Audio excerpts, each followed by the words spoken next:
ki mo tau ka tu ko le fa tau lotu to kamat tama mo fa tai pe ka fion ko i nga i tapo ki mo ai collection ko to pe mo lave menua mo hanga ka fion ta pe ki ne Eiki Palemia mo ma tol ko hi ko programa ma winga a ko ni ke tala ki ke fonua ke mo fina sak e nga u fa hok fe ka pa mo ya nga u ma winga ko ni to ta ki mo tol mo ko tonga ma lo hin ya klas ko al ka ko mo fa mo amen ko len ki Eiki Palemia ke ne hoko tata ki tau press conference po po ni Taki afio e tau moto tonga tapa moe tama tuitu po wano ka mai tahini kuini na naspau tapki he tama piniskau ni ka maa whare tupo ko ke hufangati he tawhatapu awhakiat me muani ka take whahoko ato e whatama kehe koini whahoko uki mai ai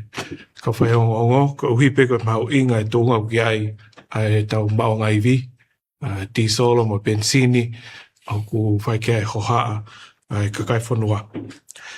Ko e tau moe whata ko ni ke mawhainga maarie ki he ni ihe u Kautaha ko ni vai pure anga hangai Fakamatala mahino ko uhipe ke whawhi maarie ai hoha ai Fakafanua ke tunga ki ai maonga lolo o matunga pe i he mea mau sio ki ai hoko i he ngahi pausa ko e kiu mai lahi hono ohofi ai utu i he Fakafanua o punehanga o whatupu e mea kui ko e artificial scarcity pe hange ko ku no e tau maonga iwi ai pensini pa mo tisolo kono mo oni ko e tunga ko ki ai tau maonga lolo o ku i he tunga whawhi maari au pito.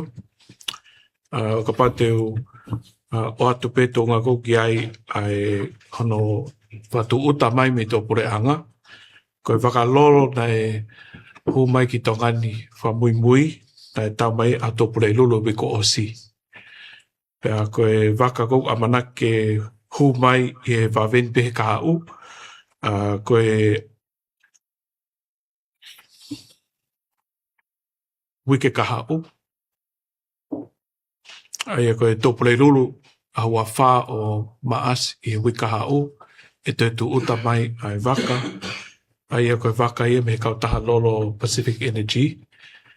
Pea i he konga pe ki mui koe mahina. A tō taha o maasi e te tu uta mai me waka lolo. Aia ko e waka lolo e Kautaha Total Energy. O ku tūta tō taha mai mahina. Pea koe whakalolo koe ni Pacific Energy tūta mai tō oua i mahina. Ai koe anga koe e mau wakai e mau whepotano aki pa moe mongo Kautaha lolo.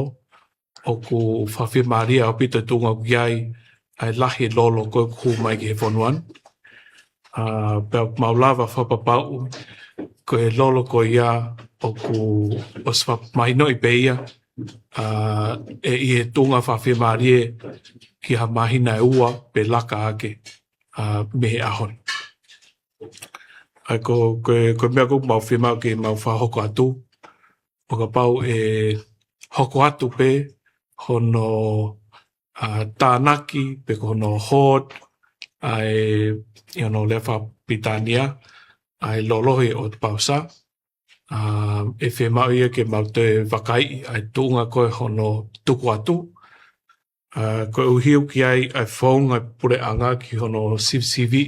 Ka mohono lewa i lelei ai lahi lolo kok tuku atu. Koe uhinga koe tamua ke pot tatau pe hono vahe ka ewa no ai lolo o hange ko ia ko tau lawe ki ai i he kohiri. Ko ngai leson po ken tau wako me he mena hoko i oka topa o e tau ko osi. Ko ngai makatu o ngā koe ki he no lolo i he tau ko osi o kehe me ahon. Ko paparema koe tau ko osi, ko taha e o Kautaha lolo, na e mau e nau waka lolo. Ai ko e tūta tō tolu koe ni e mahina, ai lolo na e holo ake ai delivery e ua. E ahoni ko osi liriu he Kautaha e whonga deliver nau lolo, pea ko nau ngau e ake ahoni nau waka lolo fo o, Paka tūnga ko kia ai tiriwa koe ni ai waka loro fo'ou ko ia he Kautaha Pacific Energy o toi lahi angi waka fo'ou pa toi lahi angi loro tiriwa mai waka fo'ou. Aia ko amanak ke tūta mai he wika hau. Nei os kamata pe na ngau ake waka loro fo'ou me he tauko osi hiri pe na solova i ngai paparema na e mga tuungai no noi lolo tauko osi. Ka koe ni tūko ni i he tau ni ko tau hangat ko ni ki ai manawasi ko uhi pe ko tau whahoko Iran we si ai ano Tufaki fa mamanlahi ai lolo o whai kia ai hoha ko ni ahoni ka ko mea ko mau fie wha mahino mo wha papau i he pompongi ni o i he tunga whawhi marie pe e tok whai pe hono wakai ka iaha ni liu i he kaha u ia osa mahina e ua me hen. Te mātoi whai pē ai taranoa pa mo e whemaino aki mo Kautaha lolo ke tunga i ai. Ka te tue whok mai pē ke tunga ke aho ni. Mahina e ua ka hoko mai koe tau supply tunga ke ai lolo koe lahi whia mau o ku malawa pe ia o mga tuunga i he whia mau wha no molo. Aia o ka pau e mau wakai e hiki ai tunga koku utu koe ni e tunga koku utu ai koe kakai whanua me he upausa e mahino le vai ma kehe ia me he mahina koe ni e tau kohosi pau tau alu tau toria ki ha tunga o ku whatuta maki. Ke uhi kono fua tau koe lahi lolo koku o mai koe lolo tatau pe o mai i Sanuali, Februari, Maas, i tau ni, na tau ota he, taim ta tau pe tau kosi. Ai koe mela hipe, koe konga ua koe uhinga ku whahoko ai tau whata koe ni, ko whima peke whahat, me whalai te wika hau, e whahoko e whataha pe hen pe, koe uhi peke update i atu ki motol, ke tuunga koe tau lolo. Neongo ma os whapapau o i he tuunga whawhima rie pe, ke maina e ua, ka koe uhi pe ke tau alu mama rie pe, mo fua tau tuunga ki ai maonga lolo whanua, e maina e ua ka hoko mai, e wha hoko e whaataha koe ni, i e whalai te kotoa pe, o kamata me wika hau. Ka koe koe kamata anga ni e tau whaataha, ko whima ke whapapau i atu pe, ai tuunga ki ai pure anga, mo i tunga ma teu mau i ai, o si kamata ngā au e cluster, ai a koe cluster system, o mo o si mea i pē koe whaunga ngā au e pure anga ke ngahi mea whatupake, o wha hoko pehe taim ko ku hoko ha mamau lahi, o hau e sia lahi ke whanua. Neongo ke aha ngahi uhinga ke wha hoko ai ngā au koe ni, ka ma os kamata ngā au e pē ko uhi koe tunga ma teu whi mau ke pure anga.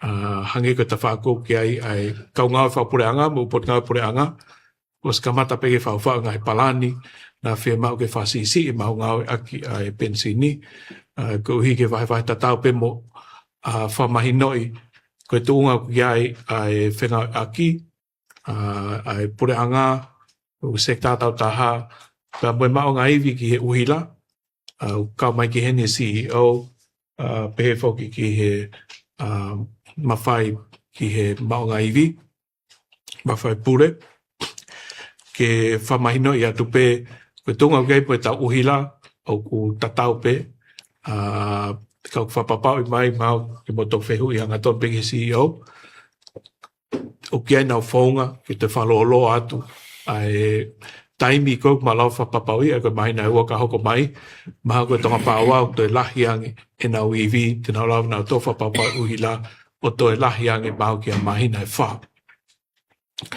I he anga koe tau tui aho ni. Pau ka hoko atu pe, aho no te riva mai koe ni ai lolo ke whanuan e te tau lava peo whapapau i hato e mahina. Ka koe hui ngai oku whai ai whatafa hui ke whamaino i atu e whonga ngā oi koe ia. Pa moe tuunga ki ai e tau maonga iwi uhila, ka moe kasa koe ni Tufaki atu e u Kautaha pensini. I he whiawhini pe koe he aho ni, ai whiawhi, whahoko e whatahama kehe, ai Office Palemia, pa mu Kautaha sekta Kautaha koe kaua u Kautaha pausa koe Kautaha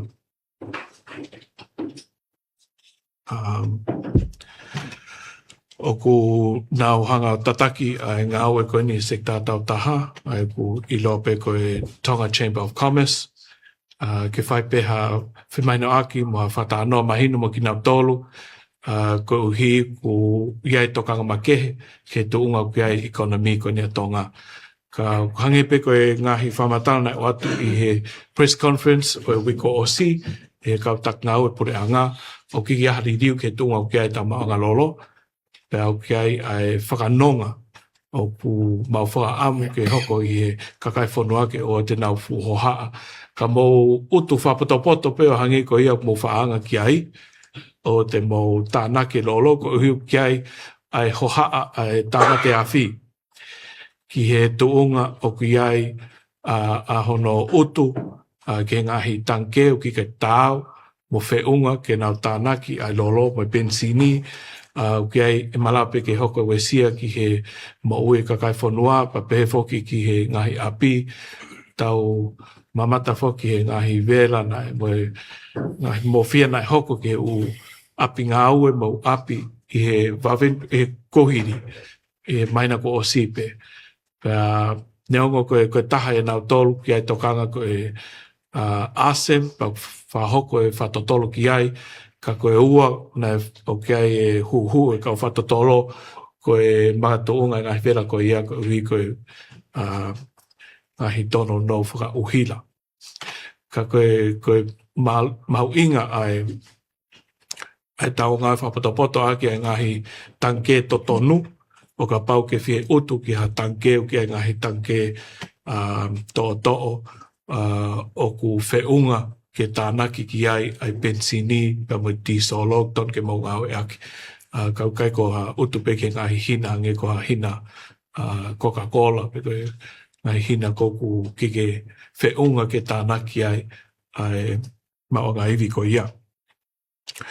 Ko whie mau ke whahoko atu ai tunga ki ai pore anga lolo Tonga o ki ai tau system o tau ngau e aki ai a koe level e nima koe level uruaki o tau lolo Tonga i ai he ahoni ai koe green o level e nima ai koe green ai tau kamata me ai lan mata pau hoko hake me ai ki he level o wa lanu ngā koe lanu ngā te tau hiki hake ki ai o ka pau e o ngoe he pure anga o ku holo e tunga lolo. O kia ngahi mga tuunga e tutune pure anga ke tau hoko ke level o wa.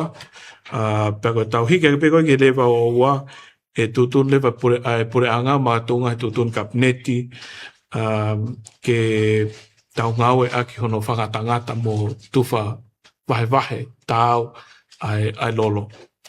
Ai ka pau te tau au ki he level o wa, tau whatata pe, e malau pe ke whangatangata utu o tau pehepe taki pangani mano. Ua hape lahe lolo ko utua ke pangani manoa, e whangatangata. Ai tatau e pepe ke utu ki ha sario te misini, pe waha utu ki ha tanke e whangatangata pe koe takpanga pe ni manoa e utu me tōta. Koe tutun ko ia ko pau ke turi mui ki ai, o whai pau ki ai, ai u pau sahono ko tō. Ka koe uhi koe tutun koe ni ke ngai pau sa, o ku iai ni ihi o ki ke kau ki ai, ai tutun ko ia, ai whangatangata, hange koe ngahi essential services, e hoko atu pe koe uhi pe koe mahu inga nau ngawe, ai nau whi mau ki he mau ngā iwi lolo mai tisolo.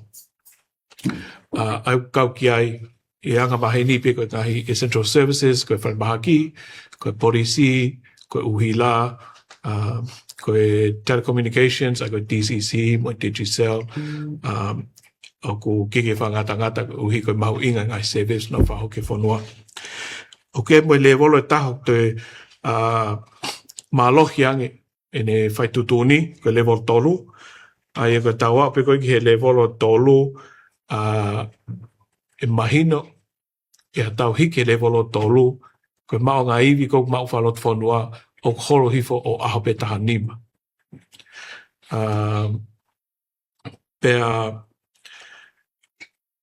o te mālohi ange ai ngai tūtuni whahoki ai pa mea i lewa ta au ke level o whā ai ko emergency i he tōnga ko kia emergency ko oskau mai ka polisia ki ano pure ono malu i lolo ko uhi whima o peke hoko atu ai ngā ue ai pure anga pea pehe foki ki he ngai essential services na ulau atu o i kai kakato i ulau atu ka ku os mahino pe i he tutuni koe ni lau ni i koe ni o kukau i he essential services pea koe le volo wha o si ni ma koe tōnga koki ai le volo ni ma koe tau palania ki he hoko atu ai koe le volo ni ma koe le volo wha o sia koe tau recover pe kono whaholo ki hifo whamamari ai tōnga koki ai me tōnga whatupake ko pure i aupito ki hono whafokfoki mai ki he le volo ko no molo koe whialu aki koe ni i he hala pa mono ngau i ki koe ni ai lolo me tisolo me pensini. Ai koe tōnga koe tau i tai mini tau i he le volo uluaki o keilan mata ka te tau sivsivi whaka aho pe pe ripoti whaka wiki atu e whalai te ano kotoa ka mata pe hiri tau whata koe ni i wika hau. Ko tui maha koe ngahi mea lahi na o tokanki ai o ku uluaki o ikai ke iaha uhinga ke tau o hofi ai utu pe tānaki ai tisolo mo pensini i api ko uhi tau whakaamu ke lahi whiunga ai lolo ko uhi o i he tōnga whawhiamari pe o whiunga pe ki he tōtaha no kotoa ki he tau whakaaho i he aho tau i he ke i he lan mata pe o whawhiamari a pito lahi lolo. Pea e mau amanaki mo mau wakai whatatau ki he whamatala o mai me he Kautaha lolo te tau pehe pe e mahinani ma toi mahina e ua ka hoko mai. Neongo e whamatala o mau me Kautaha lolo whikau aki mo e lahi mo e whiunga lolo o mau kei whahoko pe ahono wakai whakaaho pea pehe foki ki he whataha koe ni e whahoko whawike e kamata i he whalaite wika hau. I hen mo kau taki koe ni e u potngau e whikau aki me he meite ki e whaako ki he maonga iwi ko lano whanua pehe foki a Tasquin me he competent authority a ko nau tōna pure i ai mau inga kono ai lolo ai ko nau tōna seti ai price pa koe price control pe koe mau inga koe ni ai tiso mo pensini o ku nau ngau e ki ai whamahina ua ai a koe tunga ko ki ai e tau lolo o ke i he price pe koe ni o ane awhi ka lewa ko kakato e ngau e whamahina ua ai Kautaha koe ni i he meite ki. Ka te tūen whai mari ki a lano ke ne hanga toi whamala ala mai tūnga o ke tau le volo ni ma na toi mahino ange ko hi ko ia ne hanga tataki mai ta whako ia ka hidia ka pawianga hai komen me a te screen whikau aki mau inga koe ni price i he lolo mo e tito. Lano. Hello. Sorry, level 1, early advisory and monitoring. I think, as the Prime Minister mentioned, the important thing for government here is just to reassure the public and provide information clearly and regularly, and that's the process that's been set up. I think Tonga has a very strong system for responding to disasters. And like the Prime Minister said, this is an unusual one, but the communication system within government is been set up. So we are leveraging that under the Disaster Risk Management Act. And maybe nobody is alive today, but in 1974, this happened. This fuel crisis happened again with a similar situation. And Tonga already has an act in place for fuel control. So legally, there wasn't a need to do any new acts with following things that are already set up.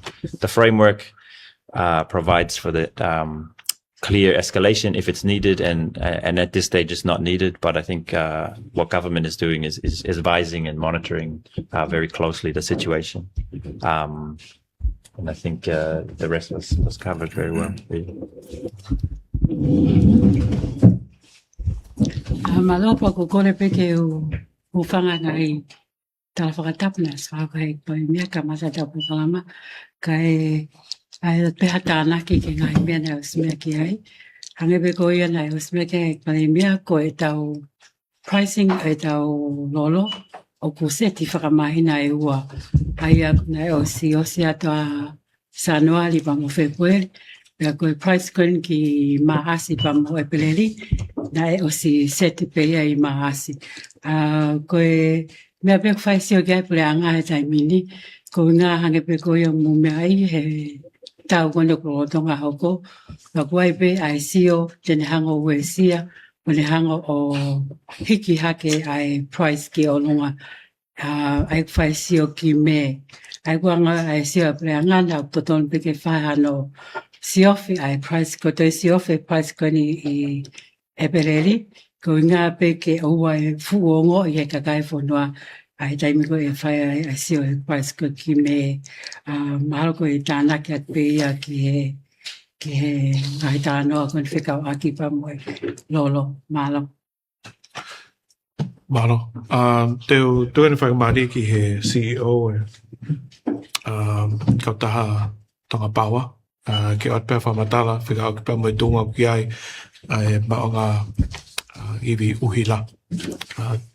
This morning I'd like to introduce the CEO for Tonga Power, just to give a small message of reassurance regarding the sustained supply of electric power to the nation. Thank you, Prime Minister. So where we are at the moment is we're very confident that we have sufficient fuel to get us through the next couple of months. Obviously, what happens globally after that time is anyone's guess, but we're also confident that we've got a plan that should things change, that we'll be able to continue to supply all the way through to making sure that at level 4 that the essential services are able to continue. So as we are here today, there isn't any concerns at all about fuel for the next couple of months. Malo? Can we give the opportunity now to the Commissioner of Fire? Korat ke komisiona tamatiafi kia William ke o mai pea ngai whamatara whika pa moe malu ono tānaki ai bensini pa mo tiso ki ngahi tanke toto. Malo, whamalmalo at pe I he whatapu ko kamata ki ai Fakataha pungpongini. Kai at pe ha poupou ki he ka venga pa mo fotutu ngau ko e prianga ki whilawei kon pa mo lolo. Oku mawinga befo ke whaihan no whatonga. Ai tunga ko ni o e malu e kakai e whanua ki he whatuta maki. I hono tauhi tai whalao ko ia o e lolo. Ai au ku kolo anu kau kia e benzin, diesel. Pea ku kau pe foki ai pe mo e kalasini. O ku whatonga he pot ngawe o ku kamata ke lahi.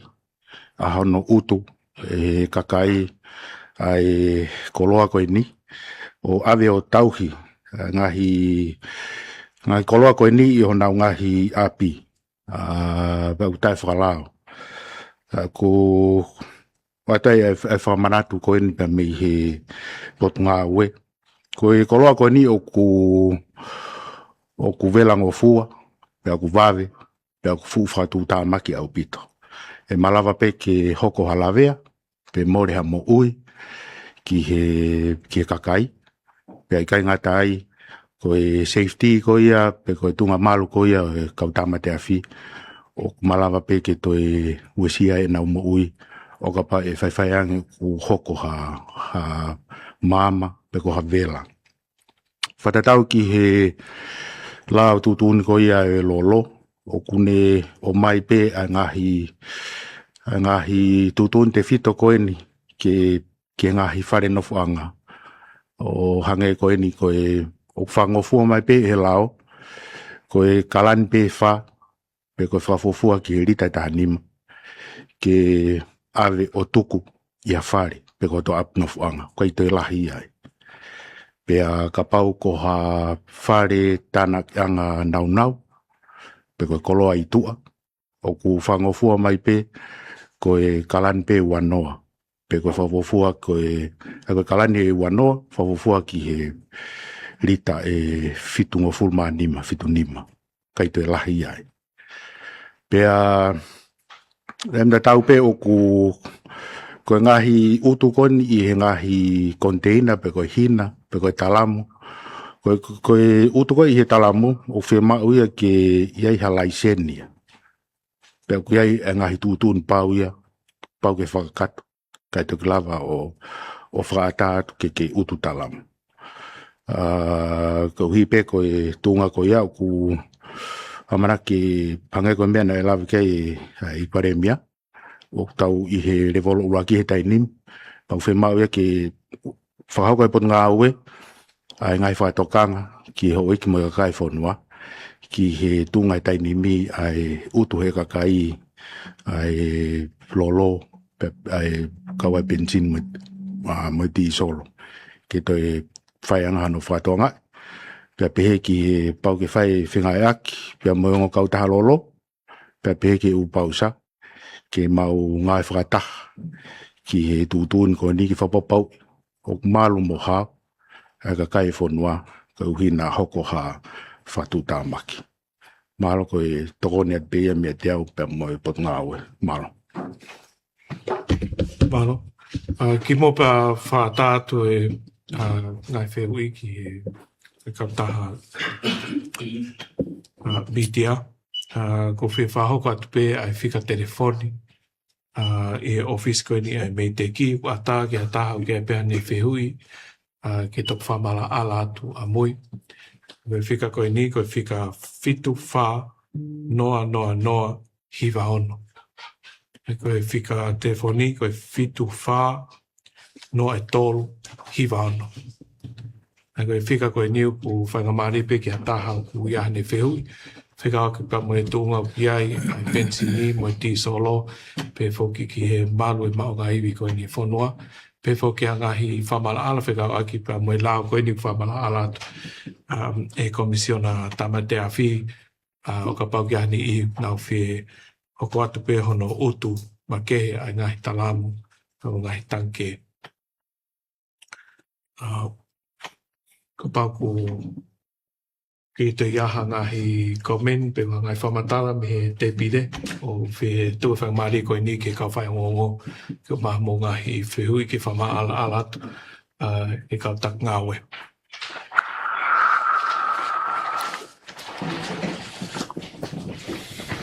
Malo au pito. Koe konga e uak whehui, koe konga ulaki peteu. Whae ke eke toi whekau aki pia mo ngai levolo. Whamahino mai e he komisiona tamate awhi ai tunga koe i he lao. Kai taimi ko tau tānoa koe ki he levolo. Levolo ne nima. Ko whe ia he levolo koe ni e activate ai a state of emergency. Ko ngā peke oa e whepakpaki mo tunga koe kui ai koe ai lao koe ia na fotu e taiwa whitwha. Koe ko ngā rake wheu i malo. Koe levolo tolu. E au ni tau i he levolo uluaki. Koe levolo ua, koe hangeha whatokanga, whatatau ki he kupwika tahataha o e lao. e whahoko atua me he Minister mi teki. Ko le volhono tolu, ko state of emergency ko tutun kia Eiki Palemia. Ai ko ne tuku ne aho ni ko aupe ko Minister pa toi Palemia te whahoko atu e whatokanga i he level 1 me level tolu. Koe konga peha no wawhika ake me ta renewable energy, taimen foki taupehe me making aonga e. Koe whe ilo pe koe hatu unga koe ai ta renewable energy I he tainimi. And please do confirm if the statement is correct, Mr. CEO. Is TPL decommissioning a part of the Mama Mai Solar at Popua? And if so, why do we need renewable when we can easily decommission this operational and free solar plants that was funded by MFED and in place that with diesel?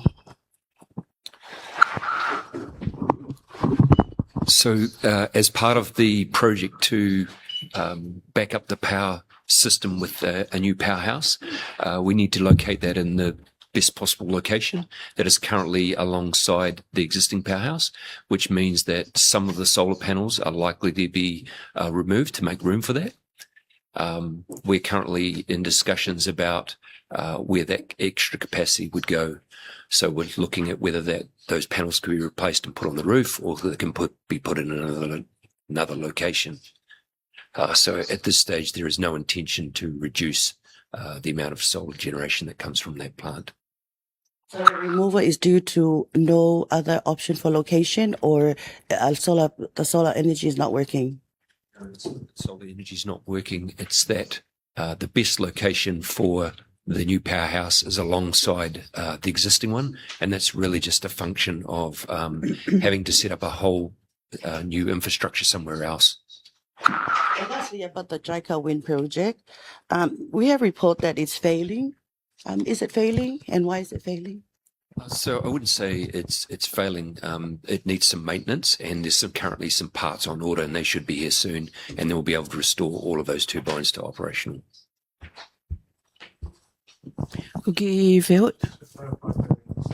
Question. They're not removing all of the solar in Papua. They're removing the parts that are in the way of the expansion to accommodate with the generation.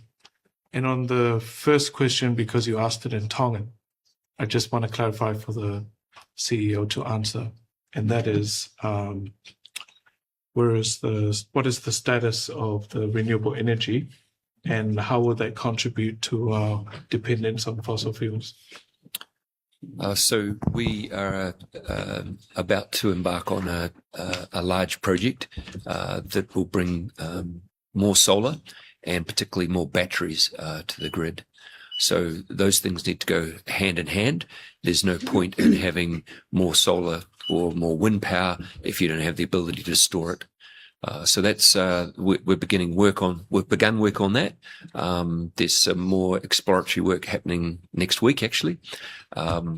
In terms of what it looks like across all of the island groups, we know that in the next couple of years we're going to have to do some other work in the outer islands, and there's probably also going to be another large project required here in Tongatapu. So, thank you, Catalina. Ki wheo e peki he CEO koia o e poate ke maangaiwi, si Ameria Latu. Ko hanai ai palani ngau koia ai poate, ini whenga aki pe mai Kautaha uhila koia a Tonga. Whai whange pe ko hoko ngai mea kon kou tau tala noa ki ai, pe kau ngā pe ai tau tolo e ngai waka, pe ok mau e waka, ngai mea pe ke kei whapapau, ok lele pe uila tata te whito ke mea nei, me ke Eiki Palemia ko ngai whe mau viwili, whale mahaki ngai mea pe. Kunga pe ki palani ngau. Alo beto. Catalina Sehui, for the information of the news medias, I'm the regulator. I'm not responsible for the supply of fuel and things like that. Ka whehui go winga ga Catalina, ko mea mona bit ko i ko whatongia, ko whenga ke whapapaui ki he Tonga Power, make sure that they have enough fuel to run the electricity here in Tonga, as well as the other islands. Paka ke ngā tai, ko pau ke whiu ka nau tolu.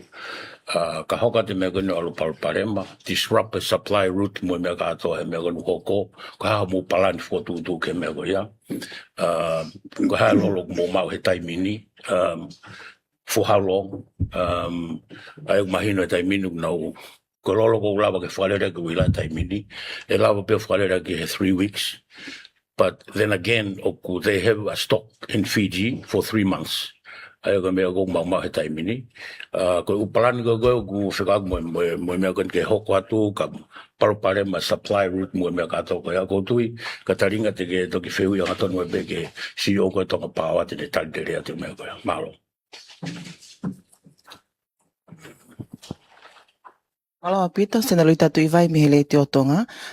Koe ki whehu I pe ia a whatatau pe ki he mea totonu o hoko I tongani e taimi kon koku honge pensini ai. Whamalo pe ki he komisiona tamate awhi koe whamala alamai a ta whaaki koe ai palopalema ko whiangahangai mo tongani kakai tonga e taimi koku hoko ai honge pensini. So koe ki whehu I pe o ka whaiwhai ange pe a hoko I he taupepe ko me o se te mahina e ue palani ko eni. Waha whaunga pule anga ke maintain pe koe hae whatatau ke he tuunga lao ha tautea ke ni ihe ok nau ke ngau e hala aki pe ai ngahi tutu oni pau ok tuk mai mehe pule anga pe aku e anga whewhe ha whaunga ke lai ke maintain pe kakai ke Moimoi ke ngahi tutu oni ko tuku mai mehe pule anga. Koe ulua ki pe ko whemake whamaino ki ke honge pensini ahon. O ka pau e au ke hatu unga honge pensini, koe taimia e le ohi whapure angai ai upausa. Ai koe taimi koe te moa o tai ki he upausa ku teu pe a kau polisi ke nau hanga o enforce ngahi lao. Pea mo malu I kau ngau e koe ni e pausa ke vai vahe whakalao ai tau pensini. Ke ta whaamu ke o te tawau ki ai, kau ki ai tunga ma teu ki ai pure anga, ke le vai le tau ma o ngā lolo ke vai tā mu whi unga me kakai ma ho e ke whanua.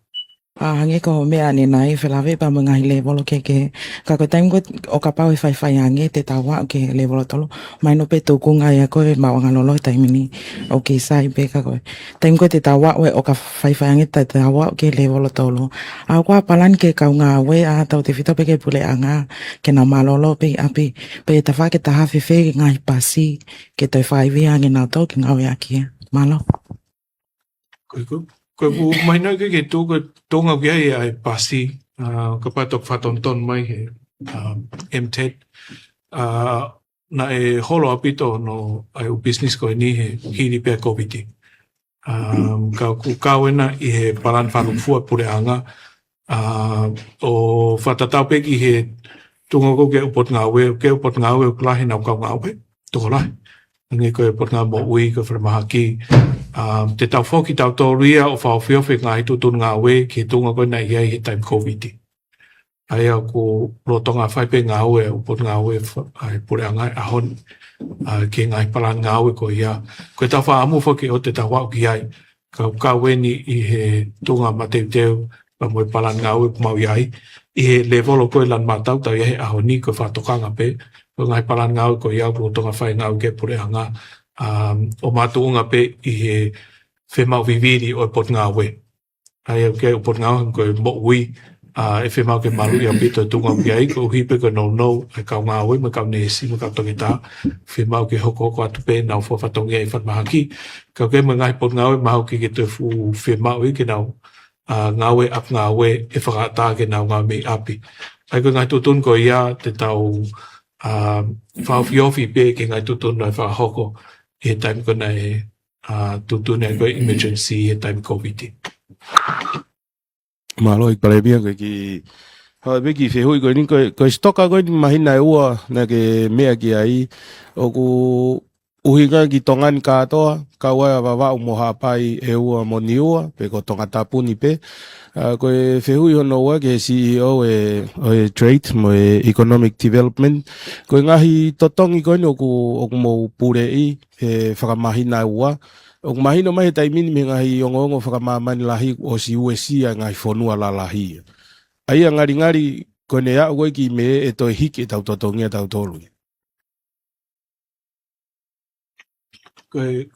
konga luaki ko stoka ko mau mau ko stoka faluk fuai ki tongan kakan ai ko lai ta fo ke tau mga lolo o mai ki Tongatapu ta tok Tufaki at mi Tongatapu ki ewa mo hapai mo baba matu ke pa baba o ku ton ki ai vakalolo ka ko ngai ko ni mau falau atu ai ko mahina ua o api ke tolu o whapapau ia ki tongan katoa.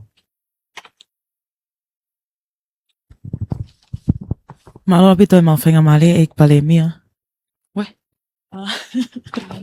Me ko te whea te wamoi price. Ai wiko mena lawi gane nai wha mai nai ua. Ka kos mahina pia anka ngai mea hoko koe tai mini to peanga. Manatu pia koe ke aha tau lolo. O pau pe ke tau o mai e lolo me whanua muri. Ka ko tau tolo o mai ia me Singapore arake fisi. O toko mai ai koe ki tongani. E kos mahina pia ko pau ke hike price ia. Ai lolo i he tau kwen ki me mai. Ka hoka tai pe whii ta tau pe koia i he lolo Eiki Palemia. Whamalo pe ko inga koe Fakamatala o toko mai pia me system fo o koe fo tutu he pule anga ke me muika ka kai whanua. Mahino pe tau i he levolo lan mata i he lolo tongani. Ka kuia he waka ia ko hinga koe ka pate tau mahino pe tu unga o kai ka kai o tau whanua. Tai mi pe kou na manawasi ia i ne ongo kei whainga maali pe tu unga o kai lolo me mea. Ko le pe pa me whehui pe ia na lava ke ngau e tu pe ka polisia pa me ta whaaki koe ni e whaia vilo te ngahi pausa he tai mini. Heo ko os mahino koe toko lahi au na os nofu mena tomo na whangafu talamu me whangafu hina he pausa he tai mini koe tu toka teu ko inga koe mahina e ua koe ni no os pepe na toka whai mahina vave ni aka whai whaiange ku o ku osi pe iaha tu unga wesia i he lolo. Malo. O kaupe ngahi mea o mau siofi whakaaho. Pero tui koe whatongia pe ia e tamate awhi mo polisi ke nau whai ngahi patrol koe nā ko hi koe malu whaluk fua koe ni e o ik ma kakai whanua. Ko ni tue aho ni uki ke mau whia mau ke mau whahoko a ngahi ngā aue ke manawasi mo i whia kakai. O ke mau tui ke hono le o he pausai aho ni koe uhi tau ke i he lan mata. Tu kehe o ka pau e ngau e mai kakai o whahoko e kiu mo utu tai whapoto koe nā e pau peke whahangau ka kinau tolu. Ka koe ne tuko e taimi ni koe lan mata o pure i pe o Kautaha pausa. Aia koe mantui koe Kautaha pausa koe o Kautaha business tautaha. Pea o ia nau tolu peke nau tutuun ke malu koe nau koloa. Aia neongo te keke tutuun whapureanga kai malawa peke whangatangata e utu e Kautaha. Ka koe mea whawhoi tui pe ia ai o Kautaha. Ke nau tutun ki ai o ka pau uongo i he Kautaha lolo. O whemau ke nau whangatangata. O whahoko tutuni ke tau pepeo taki litai whiha toko taha i he utu. Lolo tonga i lan mata. Koe tok taimia te mau whatonga e mahalo ku tong ke tau hikmi lan mata ngi lan ngoi ngenga. Ka ihe ne tuko e lan mata o tau taina. Ka mau whare i atu ai hoe ki me kakai whanua. Ke tau ngā whapotopoto at peko uhi. O ka pau o lahi o paanga moho iwi. E malawa ke utu ko mahai pausa. Ka e wha ofa e toenga whanua. Aia koe uhi ngā uk whemau ke tau ngā ki pe whawheunga ki whemau. Ko uhi uk wheunga pe ai tau lolo koe aho ni. Ki he toenga mahina. Koe nā ku amana ke tuuta mai waka he wike kahau. Pau ku oswa papau ke mai waka he i he whaosinga mahina au tō taha koe ma asi. O wheunga o pito pe lolo koe ni o mai ki he tau whema whakaaho. Koe tau moa mau inga ia ai whakataha koe aho ni. Ke whanonga mo whawhia maalie ke kakai maho e ke whanua. O ke aha o hinga ke mo tānaki. Ki api, ulua ki, koe malu mo api, me safety. Ua, tau whema o ke toka maalie ai mau anga lolo, me pensini, mo ihe mahina e ua ka hoko mai, koe uhi ma os whapapai, os wheunga pe ia ke whema whanua. Ke whehui ono ngāwa ke polisi, i he taimi koe ni states koe taimi ni. Preperengesi api tau pito. Tatau pe polisi mo so tia mo whaia mo mea koea. Koe u teke declare state of emergency. Kone aspehe pe ka kai pe wilfia ka pala le ba. Paula. Thank you, Prime Minister Catalina Sasau from Matang Tonga. How much energy or what percentage of renewable energy that currently contributes to the total energy for Tonga? I'll give this question to the CEO. So what level of renewable penetration do we have?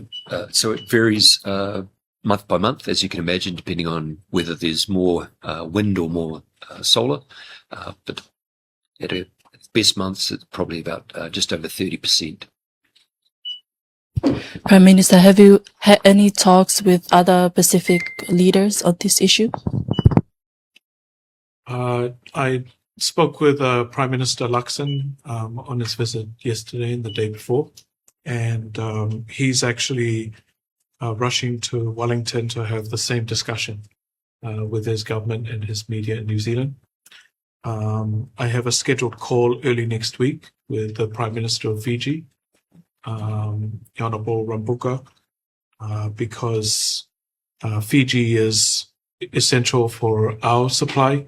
The oil that we receive comes through Fiji, and so it's important for us to have that conversation to ensure that Tonga and our supply continues in the near future. What is Tonga Power Limited plan when in times of disruptions to fuel supply plan for Tonga Power? My responsibility is to ask Tonga Power, what is your plan as a regulator, right? If there is a disruption to the supply route, what is your plan? If there's something, anything is going to happen to the supply of electricity, what is the rationing? How are you going to see? What are the priority key areas in Tonga? Hospital to run, and so forth. So I'm sure the CEO of Tonga Power has some kind of plan for that. Yeah, so essentially what we do is we look at how much fuel we have, what the renewable generation is, and then what we expect the demand to be, how much energy people are going to use. And then we make those things balance. So what that means is that if we got into a situation where, for example, we were at level 4, the highest level, then we would need to make some decisions about who we supplied and who we didn't supply. And there's a rank order of priorities of obviously the essential services are at the top of the list. And then for the least important, we would try to minimize the disruption by what we call load shedding, where we basically turn people off for a period of time. That might be at night, or hopefully when it's least disruptive to people, and then turn the power back on again. Talking about actions now or outcomes. So as was explained earlier, there currently isn't a concern. We have enough fuel for the next couple of months, and we're watching on a daily basis about what's going on. And when it comes time for us to move to a different level in the hierarchy, then we'll adjust our plans accordingly. So we respond to, as I said, how much fuel we have and what the demand and generation are. And so it's a daily task of balancing those two things. But right now, as we sit here, we do not have concerns over the next couple of months. E konga ke mui ka tau go sina ia tokanga ia puleanga ko ia flavei mo ha fainga le pau pe Moimoi Kautaha ko ni mai ko lolo ki tonga ni ko fe ilo pe ko ha hoko at pono Moimoi o le pau ko ia e taim ta tau pe na ia tokanga neongo lahi lolo o mai ka ko nga ko tau tuko anga lolo oksisi ko ha na ia palani e puleanga ia tau fononga te a ho te au ko ni ko ke me ko ha ai fotu tu o ki ai mo lahi e mea o mai ka konga ko tuku anga lolo. Catalina, te tare tau whiu. Ko hi ko e are pau nai toki mahino pe ia he taimi ko nai mau ko ni whakalolo. O e sia e tau mau anga lolo. O ki kai ke iaha lea pau ia e vai pure anga mo e Kautaha lolo e wa. Pēnai o hake te vai tokanga ke whauha lea pau. Ko ni tuku ni aho niu ki ke mau to e whahoka ngau ko ki harea pau. Ko hi was whahu mai ai regulation ke tutun whakalao pe ngai mātuunga ko whemau ke whahoko ki Kautaha. O hange ko e kono whamalo hi ai lahi e lolo ko whemau ke nau mau. koe mateu koe ni ki time ko pai ko hawhata mā ki piko no. Tau smawhai tau ki te whima ki aha rea pau. Tau hiki tau reta e meaning lo tonga whaoi regulation. Ai tutun whakalao e ngahi tunga ko ki ai ki whamalo hiki nau tau ki nau whai pau ki he whima koe ni whanua. Ki te whahata anoi ki are pau. Koe tau tuanga lolo. Na e kauwha ki e kawhenga mahu inga nai o mai e Deputy Secretary koe ni State koe na Amerika, Christopher Landau. Na e ho haa Amerika ke na toko ni tunga koe ni ai maonga iwi lolo koe ni a tonga ni. Tea oklo tonga whai e ngahi area pau mo Kautaha. Ke hiki a ke tunga lolo o riunga ua e tunga ko kia koe aho ni. I he Kautaha pene taha. E taim te tau peo protonga ia ngahi palani ai Kautaha e taha ke whahoko ngau e ta tau pe. Ai a koe tunga ko kia koe tau lolo. Mahare tō mahino ia mahina e nima pe whame a honi. Ai ngahi a rea ko ia ka koe wha amu ke tāpolo e tunga lolo koe tonga ni. Liu ngau. Rea palani wanga pe e Ongo'ongo no Moimoi. Ko ngai kono langa ha tukuanga lolo fo o. Ko ngai koe tukuanga lolo koe ko e ke whai ngau koe pe hau fo whatu tā maki ia ke whai ngau e taimin. Koe Moimoi pe ngai mea pene o so hake pe. Palani koe ni koe ngai palani motua. Ku matui mahana o skamata pe ngahi area koe ni i he taimi e pureanga severe. I he waf mahiwa, waf mawalu. Pea mai ke taimi koe ni o Palemia Tufaki i he waf e hongo fulu, wa mai ke waf taha nei ke i whai pe whātāno ke mea koe nau ke uinga mai ki ai.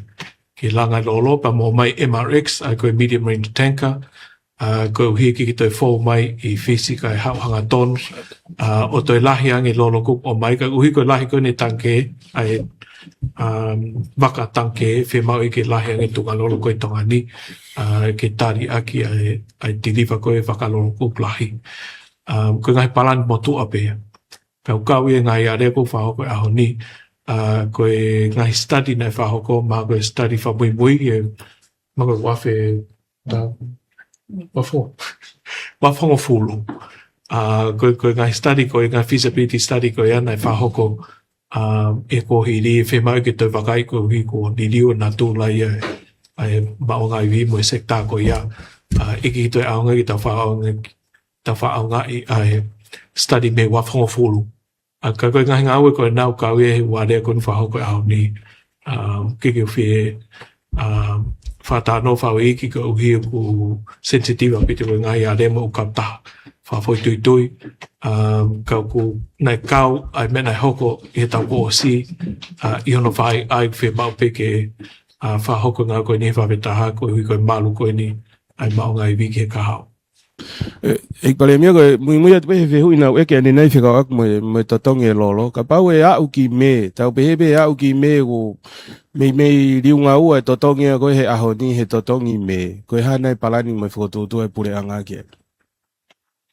Koe palani koe ki ai ka pau e riunga ua.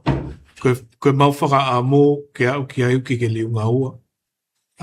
Koe hui pe hangi koe whatano koe ni a deskui ni. Mahale whi mau i ke kamata hono hiki i he review ka hoko mai. Koe hui ke oe fuu whatupake mo whaho, mo hoha ase ma ke ti. Ai ku ono whapalangi uwhi ma ke cushion. Ai koe palani koe ma siu ke eipaka uhinga au ku siau whaka aho ai i he aho ni. Ka koe ne tūko ni he taimi ni o ku tū mau pe pricey. Ka koe ngahi hiki ko ia mo hiki tō koe mā ke ti uki ke hatau pore tau toki ai. O tau mui pe ki he tō ngā whamaman lahi koe ai pricey. Ka whai pe ngā ui ke whengai ke oe fu hohaa mo hiki lahi. Kai al mamari e peo ka pau alha ke pa tau hiki whafua pe. Ka time koku e holo ai koe pricey. E mau whenga pe ke holo mamari ka oe fu holo lahi. E koe ngai ngā unu koe ni he mā ke tiu whi mau ke whahoko stability. E koe mea pau tokangi ai ke stable. pa mo mau pe he price ai mau luta ko ma ke tika o ai fu hiki to ka whingai pe ke smooth. Kengkai ki hito tongko ai lolo. Ko lawa ipe o ku tuku mai tai mi ke hiki ai lolo moi holo ai. Ko ki whea ilo pe he CEO MTT. A wanga whea ho mo wakai i koe ngahi pausa. Effective koe totong fo o mahino pe o ku lele nei ngahi stoka motu a ke osi he totong motu a pe o ku mai pe koe totong fo o effective pe ia like lele pe me stoka motu a he totong fo o. Malo, ai koe anga koe whatutu koe ki he totongi. Koe urak ahope mahina o ku automatiki pe ka mata totong whaoe. So o koe ke consider ia pe koe stoka motu, koe stoka whao. He koe ngā koe aroha ke maari fo, ko pau pe ke whakahoko ia. He koe ne hao pe koe uta whao. Ko hape price o ku te termina ki mahina ko ia pe whakahoko. Ta ko ne osi pe kono tuku ko price o pauleo ke takai e mau kau ngā we o siwe ngai pausa kotoa siwe mai nau pamu to make sure o stiliu ki price for all. Mana.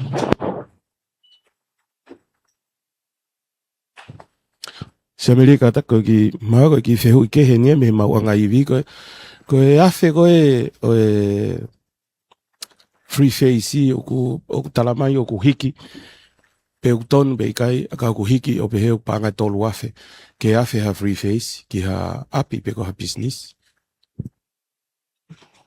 Ala ta pinga fe ko na ku teknikale te ya ba o ke me ni ko du ko si o do pa te na ma me ko ya na to na responsible na ko te ke mga muy foi si ko na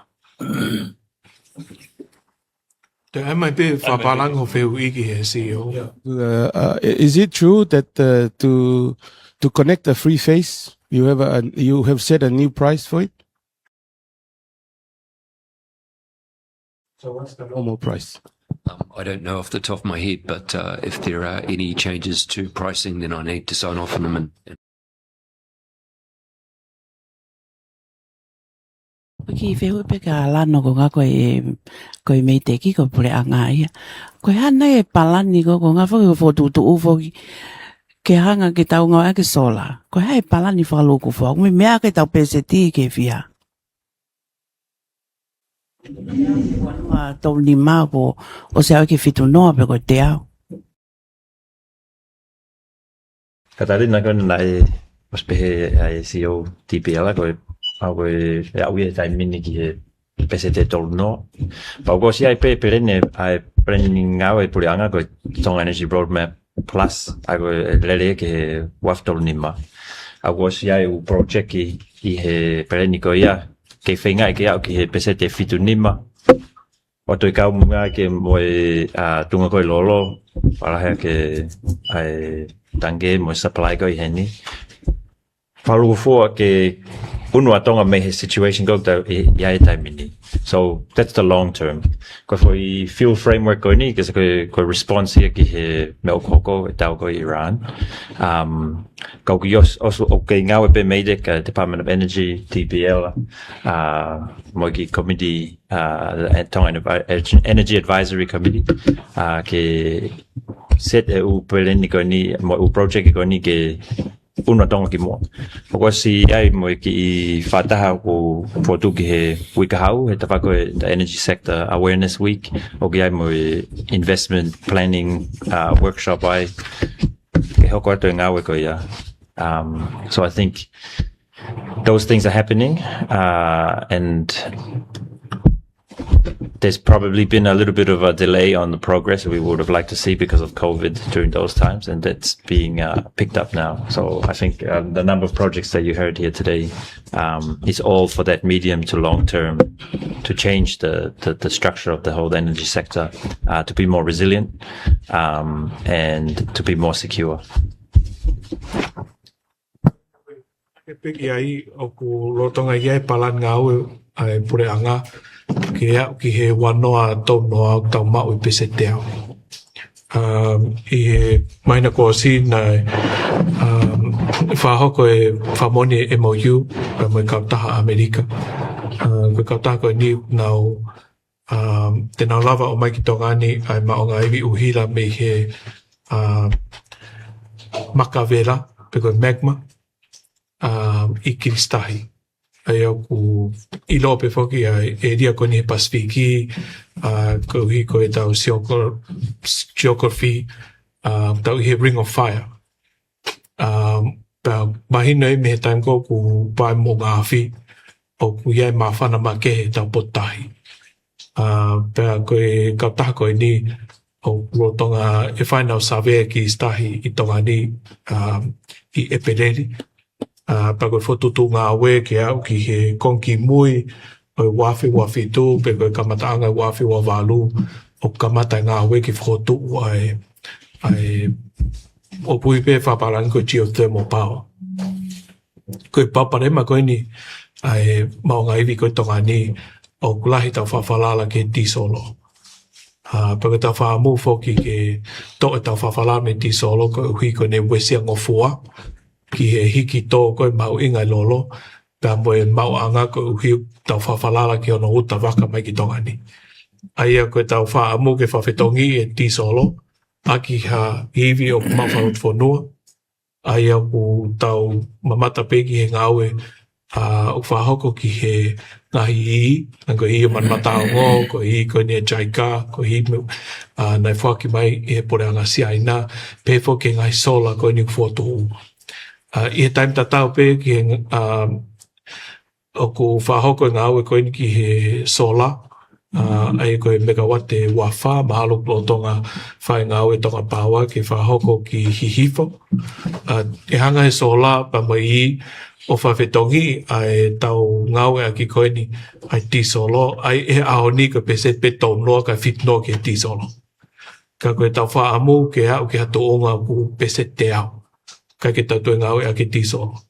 Ka koe tisolo I he ngahi generator koe ni whai ngawe ki ai I Papua. O nauhanga o mai mea koe koe baseload power.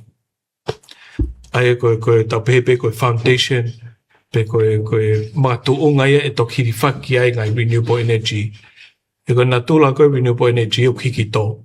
O whatatau peki he taim koe puhi ai Haviri, pe koe taim koe pulo ai māma me he la a, o kike mauha uhila he pauri me he sola. Ai e tau pepe koe peset pe ni manoe aho, o mao ai mao ngā iwi koe sola. Koe toenga koe aho he pauri, tau whawhalala ka pau puhi Haviri, e mao mea haiwi, ka koe toe ngau whai whawhalala I ki tisolo. Pea koe tōnga ko ki ai koe ai ngahi pua uhila pe koe battery energy storage system, koe uhiko ne mama wha o keke whe unga ai ngahi battery energy storage system koe tonga ni ke ne whe au hiki tō koe ma o ngā iwi me whanatula. Taim ko puhi ai Haviri, e angi mai Haviri pa o ware peo holo, pea toi mālohi pa holo. Kau kike holo mo hiki tō ai ma o ngā iwi koe uhila. E tau whia ma uke I he level stable, level tataupe. Ai koe time koe mo load ai koe grid, mo wha mo I computer, charge ho mo laptop, koe time koe wha mo I mama, whia ma uke hu mai iwi uhila level tataupe. Ai koe ngau e ia ai ngai pua uhila pe koe battery energy system, ki ne hanga stabilize. Time koe ku ulo malo he la a, ka ashaka ki au e ho. Ai koe ngā hiki tōko ia, me he iwi la a, mo iwi koe Haviri, o hanga he battery energy system o whawhono ngā hiki tō, ke stable, ai network a, mo ulo, ai māma ka oe wesia. Ai koe taim koe mate ai, e mau u computer, mau e ice, mau e pā e māma, mo mea koe ia, koe mea mau inga ia e mea koe grid stability. E malawa pe ke tau hiki hake tōnga kopi ai koe ni, ai mao ngā iwi koe ai whawho ou me natula. Ka koe le volo koe ku nau lau whapapau e stable ai, e ne whengau e aki pa moe pua uila, koe tono. E malawa pe ke hiki hake whanoa ka e unstable. Pea koe time koe te nau hiki hake me he tonoa o te lahi hake, e iai wesi ai ke networka, pea e whia mau ia ke tamate I ha ukonga I he networka, ku whahoko koe I tō pore anga koe brown out. Koe ngau ko mau wha ni ki ai ku nai wha ni are pau ko ni i Amerika. O kai ko ha hiwi whakanatu la ia o whema o ke te ai ha puha uhila. Ko hiwi wha o koe ke geothermal, pe ko hydrothermal, pe ko hape hydropower, tene whawhetongi e ia baseload.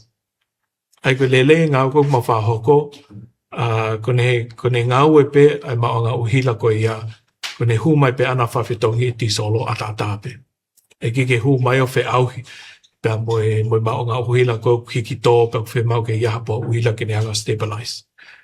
Pea mau tui ko e mātunga mau inga taha ia, ke ha tau au sia ai pesete te au, ko e tau maha maonga iwi whawho o, te nehanga whetongi ai baseload power.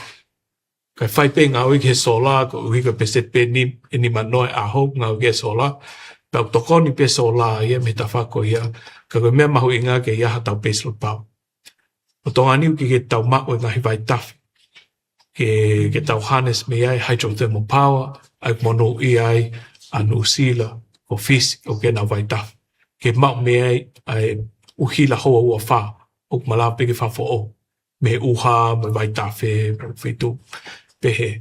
Ka ko tongani o ki ai mea koe maka vela, pe koe magma, ki koe mau pe koe hano whakatonga, ka koe koloa ia tongani whi mau ke tau mau mea tau mau ngaiwi. Ta koe tok fofo taimi e ni ngau pore anga ki whahoko ngaiwi soni ko ia, ai o ke mau whatua me rie, ke ka uwa venpe, e ngahi fotutu ngau koe ni mahalo pe ke kongi mui wafi tu, kongi mua wafi wawalo. Ka taki e Palemia ke Moimoi atu pe o ngai mea koe na ko ke mea mai aki. Peka o aki pia moe mālohi, pia moe vai koe a iwi ko lava tānai koe mina tūla. Oku o si ai nai ha ngahi mea ngā aue ke tānaki ke taim ko overflow ai a ngā iwi ko ia ke tok whakao ngā ia taimi koe o ke kai ke mālohi ai ngā iwi ko tānaki koe mina tūla. Another very, very domestic question will be for private homes o nau whia mao koe ke for tu hanau solar. Supposedly o ke ai whi ma ke to tongi he Kautaha uhila. Koe hae whi ko ia. Pe wha o si pe whiak me tau storage koe ni reserve i Fiji, wo o si ai nai hanga hiale a pau that Fiji were honored if it comes to war and then we're scratching for oil. That Fiji were honored our Tongan reserve in Fiji ke o mai ki Tongan instead of Fiji like, you know, owning that reserve for Tonga.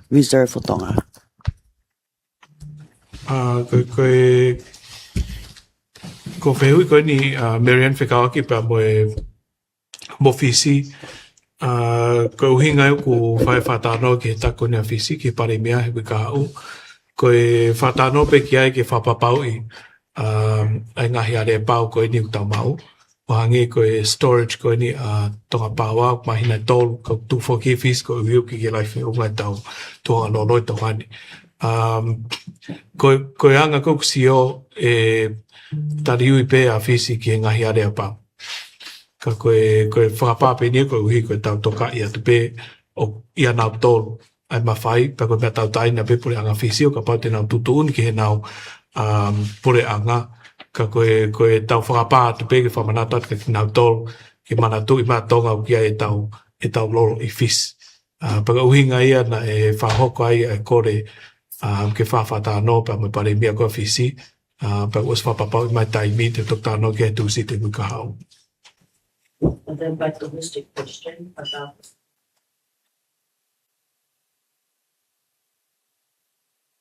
Aia koe hiki tō koe ne maonga i koe taim kou ke whie whahoko ai ho solar e tānak mai ki he grid. Aia koe uhinga e ku whae whetano akpa mo e Tongapawa. He kapate ke whahoko at pe ko ho solar ki he grid te ke hango mau i o kiki aha o battery, pa whia mau ia ki lewa i lele. He tene hanga e ia o wesia stability koe grid. Ka uhinga whia mau ai ke whengau e whaof pa mo e Tongapawa, pa ke mo i whi. He ko taim kou ke tānaki atu ki he grid, o ke te tānaki atu ki he nau ngau e kou whahoko na wesia e kau ngā apia. E taim ta tau peo ku ata be fokia ki hata ke ne fotu hane sola ine api o ka pau tu tau taina pe me koe. Ai koe off-grid o ki ha paparema, koe taimpeo ke tānak mai ki he grid o ke hoko ko ia koe konga, ma o ngā iwi koe tonga pāu apeo. Mau inga o pito ke whahoko le rei o au ke tūnga kuwhi mau he tonga pāu apeo. E mo ngai whiu whikawaki mo ia ka koe, u mea ngā mai hin peo. And the overflow of the natural energy. Ko ia, mā koe pore lahi taha pe ia e renewable energy, koe no e tau puha uhi la pe koe battery energy storage system. O lau miliona. Pea koe lahi ange tau puha uhi la, koe lahi ange ia ai whakamari ai renewable lo. Ka koe no whakaiwi pe pure anga, pea i ngai project koe ni ku tānaki mai, o kiki whi mao i ke hau a tātā pe pau pe ke hau pe moe battery energy storage. Ko ia o kutupunga me iai ai mate koe ta uhila he tau kou tau whawhanala ki hewi whanatula. Ki whai whiu whaos pe maha koe pe kua whiu ine pe kua kore ia. Ngai e ku whanonga ki whamatala koe ngahi ngā ue o ku whia mao te whita koe ki hoko hoko at pe nau lele pe koe essential services. Lava ki whakaua te me le tio. Ko ngahe koe mau o misini uhila tali whaki. Kakapai ke kia halolo e si longo ia. Ka taki. Ko tuipe koe TPC o ku... Si uma. Koe TPC o kau ia i he ngahi essential services he ku malu ia i news. A National Emergency Warning System. O whi mau ke mo ui. Kore atu. Mau ton ke whakawhahu maha o tohi kore ke tāna ki atu. Eiki Palemia maha ko ki whehui whaos pia koe ua o kutoe. Ko whehui urua ki Eiki Palemia koe hae halanga waka hoko, pe koe ha opsini hoko ki Tonga, ke o mai ai ene supply, ka pau e Paloparema, pe Uesia, Singapore mo fisi. Ke mea i Eiki Palemia koe Strait of Hormuz, o alu pe ke whakalalahi e whetā aki ai. Ka koe tau supply line o mei hau he halanga waka tatau. Koe hae tau option hoko ki ai, ka pau e Paloparema i pe. Pe koe whakaosi pe ka koin ke kātaki. O koe ke whikau aki mo mau anga iwi, kau ki ki mātua au nau hu koloa mai mei fisi. O nau eke mai koe hae tūnga o kia tau alea pau koe pikta. Koe hae tūnga o kia Tonga he alea pau he whakatau aki koe ia. Mau koe ki whehui pe Eiki Palemia. Koe tari koe ki ho rock whehui. Koe maino i koe lolo koe ni o koe refine koe ni Singapore. Me kātoa pe o whau mai i Hormuz. Ai koe ka iaha wesia te mau whekumpe ha whetu pe mau mea lolo. Pe ko South Korea, Siapani, pe ko Amerika. E whai pe ai ngā ue ke whamoni ha ngahi are pau ke hoko atu pe mau anga lolo. Ka i he tuka ni aho ni ki ai pe ai mau tui e whawhia maari e pe i he kahau. Kau kike tau puri ki ai. Kau kike pehe ia o pau peke tau whātau me Singapore. Koe ngahi whātano koe nau whahoko pe ia pa moe Kautaha lolo Total pa moe Pacific Energy. Hange pe kau mo mea i koe Kautaha Total, koe Kautaha lolo whika whā lahi taha i mamani. Pa koe Kautaha Whalansea. Aia koe maonga lolo koe nea Whalansea ki whakatangata peki ane pea. O ku nau, e moe nau ngahi maonga lolo nau toi Afrika pa moe toinga ko mamani ko tuipe ku nau o tō ngāwe nau toki ai. Ka koe ngahi area pau ata peke tau mai mea whetu. Ki tōkoro te tāpingo ko whehui. Where be other alternatives ke mea? Nei Kautaha aina na nau so mai geno. O mau Fakataha ka nau loto ke nau lawa tiriwanga ton mai lolo me tupai. Kautaha hae pute si aina nau tiriwanga ton mai koea. So, ai ula pe uwhitu ke tau lawa tepi ki ai. Koe ki tara te wheko koe whikau aku mo pikita nea mo pakana whilawe mo energy. Ko e ale a pau fuki ni Fakataha ke a Pasifiki ai pita. Ka ko e taimi kana whai koe ngāwe ki ai na whakatoka ngai. E whawetian ki Tonga ni le mawanga ai le lahi ki Tonga ni ai Visa Plus. Peko ale a pau kunu kawa Australia no sila. Ai na paweti le vai ke whanua pa koni kofta o si weni pai. Tau me mi pai tau sio ke ngai aanga ngai le koia. Tēnā tau pē ko e tā oni ko whai si o whai kuta. Ai au ko drive mai whukea me he beef me fisi. A walewa au skamata e whetano akmana tō ke si o ki Tonga ke ready whai he mala. Ka pau ku ki te aha whehui, tu lewa tai miki he sege tali ke ne anga whakakato mai tau whataha. Malo.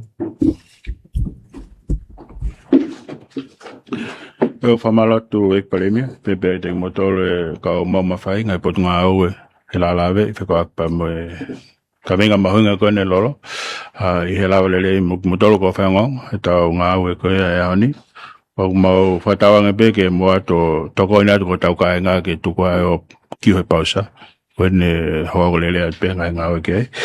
Koe tau press conference o koe, toko hau koe flight ka hau, a peo ne mea te Palemia, te kumahina pe taimi, ka mo e whakawike pe tau hui koe ka venga mahuinga inu talo tonga talanoa ke. Ka tau whakas, peko klesa e kiko Christ, o whatoa tamai, whai alo lau male manion, no foi e te motoron tau pe, pa na hili e whai potangan. Amen.